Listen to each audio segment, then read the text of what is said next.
Greetings, members one and all of the Salivation Nation. Can we return to a gold standard in the 21st century? Let's explore.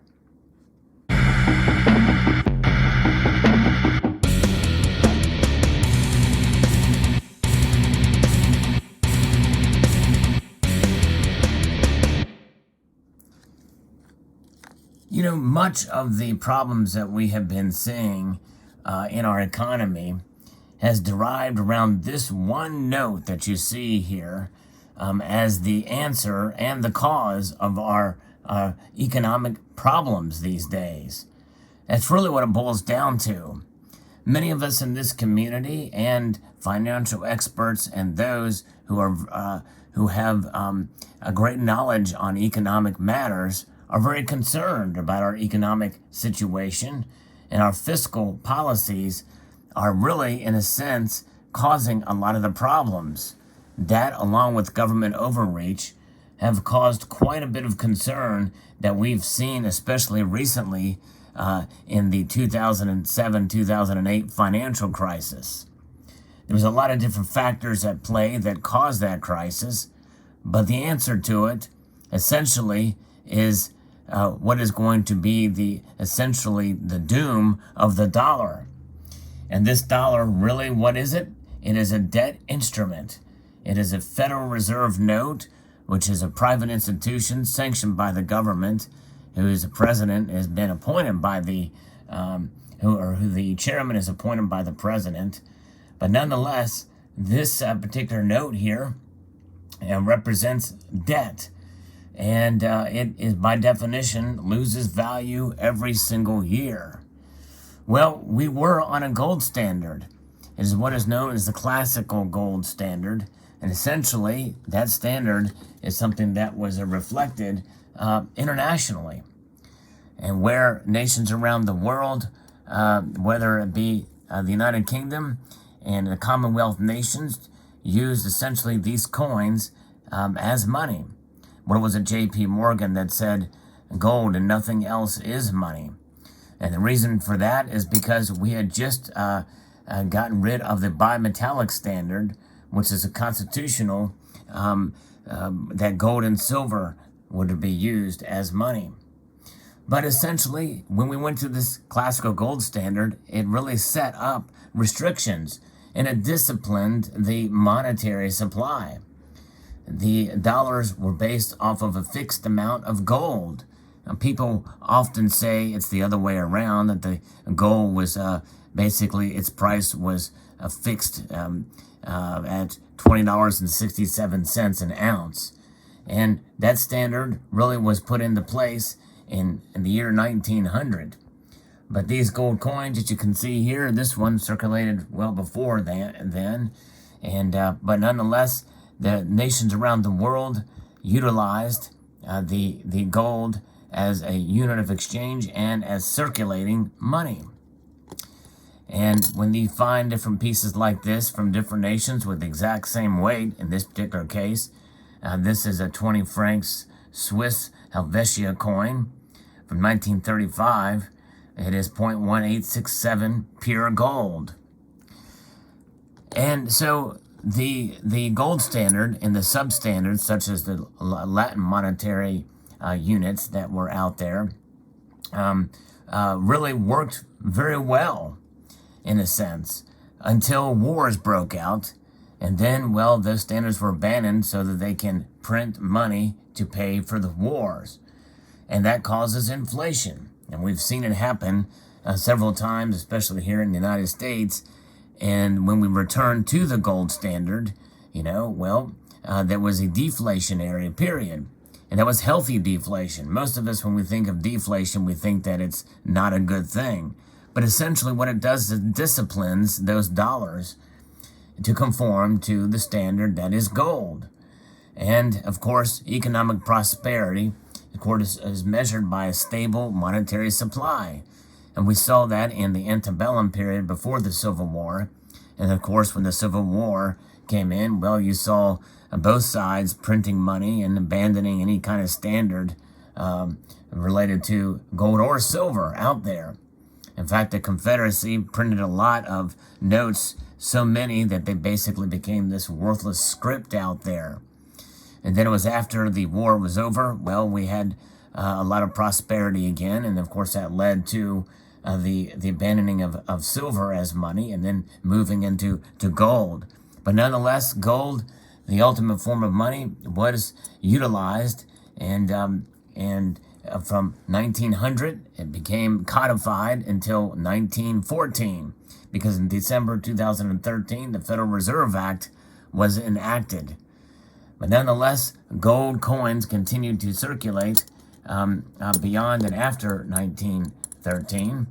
And we see it here with this particular gold coin dated 1915.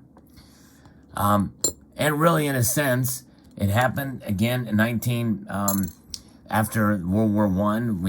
We've kind of got back in line, and we had sort of a situation that occurred in 1919. There was periods of inflation and deflation and economic instability that had occurred, but essentially by 1920, 1921, which would have been really worse than the Great Depression had that decline in 1919 were to occur if the natural market forces essentially didn't recover. And that's really what happens with gold. It all normalizes back. And what happens typically, there are natural ebbs and flows in economic situations, but people blame the gold standard for these rapid recessions and the like. But whenever there's man involved in anything, there's going to be problems or issues. Nothing is going to be perfect. But gold, being what it is, it's inert. It doesn't do anything. It doesn't pay dividends. It is defined by its very existence, which is historic value, or its intrinsic value, is that which defines what gold is. There's only a limited amount of it out there in the world. And even after the gold rushes in 1849, 1850s, and throughout, and even in other parts around the world, if you compare the amount of gold that was mined and which was added to the supply around the world, that basically accounted for just over 1% inflation. If you're taking that into account, in other words, you increase the gold supply like you increase the M1 or M2 money supply, but the Federal Reserve's target is 2% each year, whereas in this big, massive gold rush, it only accounted to about a 1% increase or inflation because of the addition of extra gold into the world and U.S. supply there. But basically, there will be more gold mined in coming years. Many people believe that we have either surpassed or are close to peak gold supply, even with new technologies on board. It's very difficult to harvest an ounce of gold out of the ground when you take into account how much earth needs to be processed in order to do so. Notwithstanding, we have essentially, by the time the Great Depression hit, we abandoned the gold standard for the classical gold standard essentially right then and there. And it was Franklin Delano Roosevelt's executive order that barred the ownership of gold and required that people turn in their gold for $20.67. Shortly thereafter, it was then pegged at $35 an ounce and stayed that way for quite a while. In fact, we have moved into what was known as the Bretton Woods system, which was essentially a false gold standard. It was essentially in a way to bring back some stability after World War II, and it would tie everything to the dollar, which was then redeemable for gold.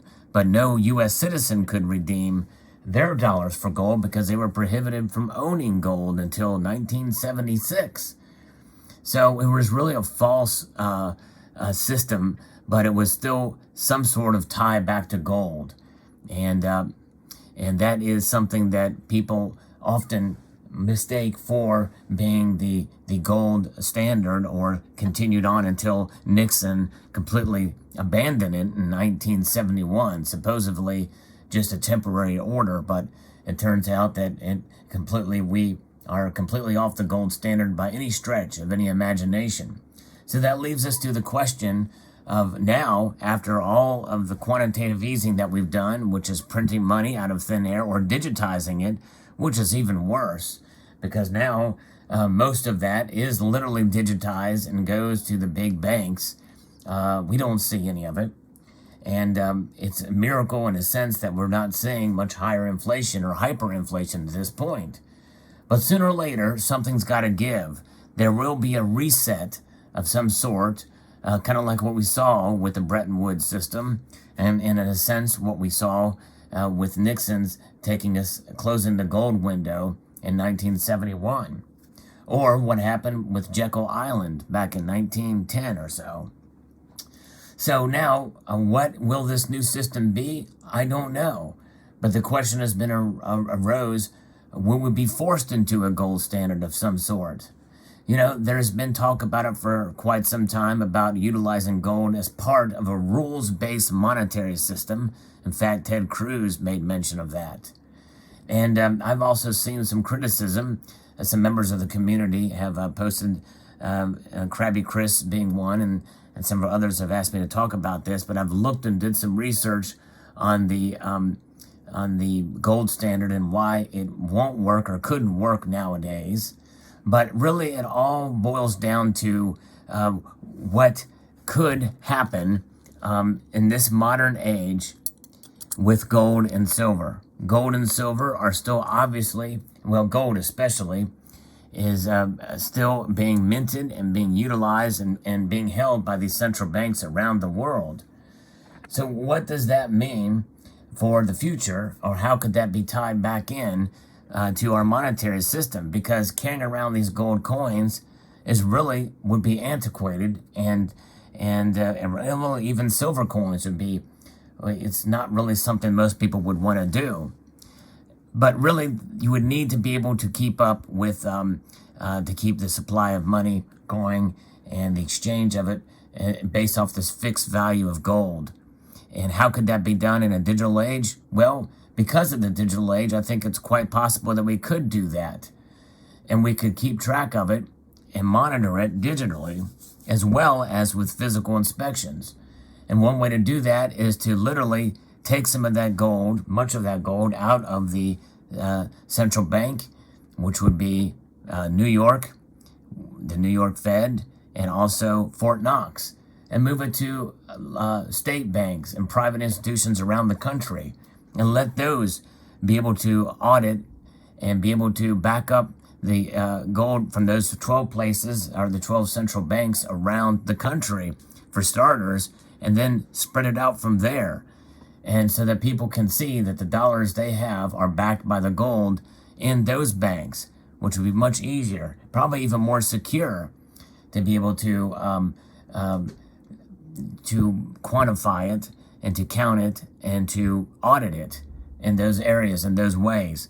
So I believe that is one way that we could return to a gold standard, and to be able to tie it to gold and let that be the balance and to define what a dollar is. We will see deflation, but it would be a good thing in a way, and it would tie us back to gold. Now, this is a simplified solution. It's a very complex problem, but that is one way that we could potentially account for gold without actually using it. Could it be redeemable? Yes, I believe that it could be redeemable up to a certain percentage level. In other words, you probably don't want everybody making a bank run and redeeming all their gold, because it needed to supply some of it. But I believe that there needs to be a Federal Reserve of gold, but also these banks, these branches out there, whether it be the 12 from the Federal Reserve and others out there, to have some gold available for redemption and utilization. So that may be one way to handle a new gold standard. And remember, the classical gold standard never failed. It was man that failed, not the gold.